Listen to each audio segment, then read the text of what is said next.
Hey, good morning. Hello, everyone. Welcome to our third and final video for the Extrude part for our certification Onshape in Part Studio.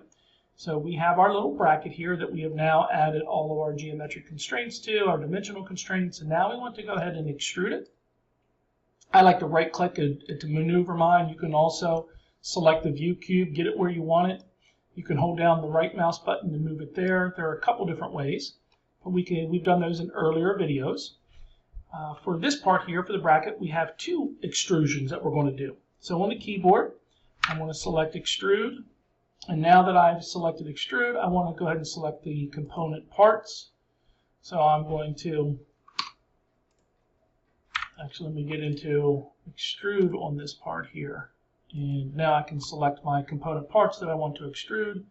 And the depth that it's telling me I want is 40 meters. So I have this individual part. Each geometric entity that I drew will dictate what part I'm going to add. So I'm doing additive modeling.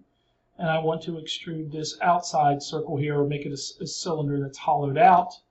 And for step one, I want to make sure that I have my blind, my new solid feature that's 40 millimeters. When I have that, I can accept it.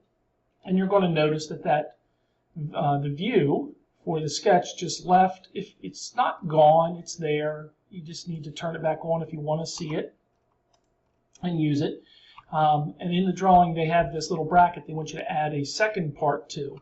So I want to go ahead and extrude a second component, and this one is going to be adding to it. It's going to be a blind, and it's going to be 25, and it's going to be this half.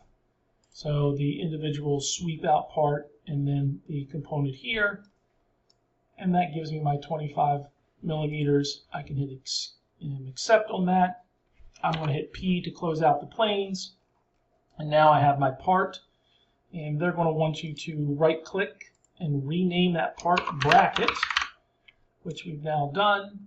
I like to edit the appearance. I've shown you in earlier videos. I'll show you this way.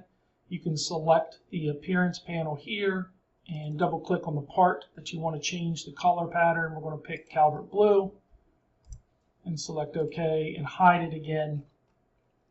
And now I want to come down to bracket in the feature tree. I'm going to right click and I'm going to assign my material.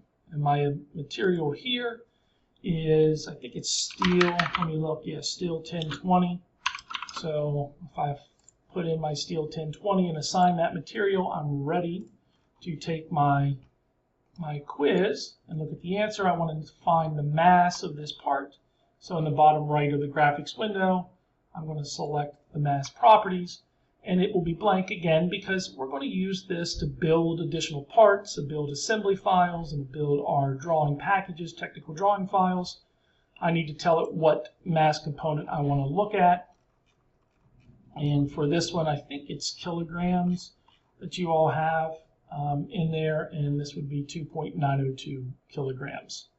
There you go. Good luck with that, and look for my next video when we start getting into the additional commands for certification.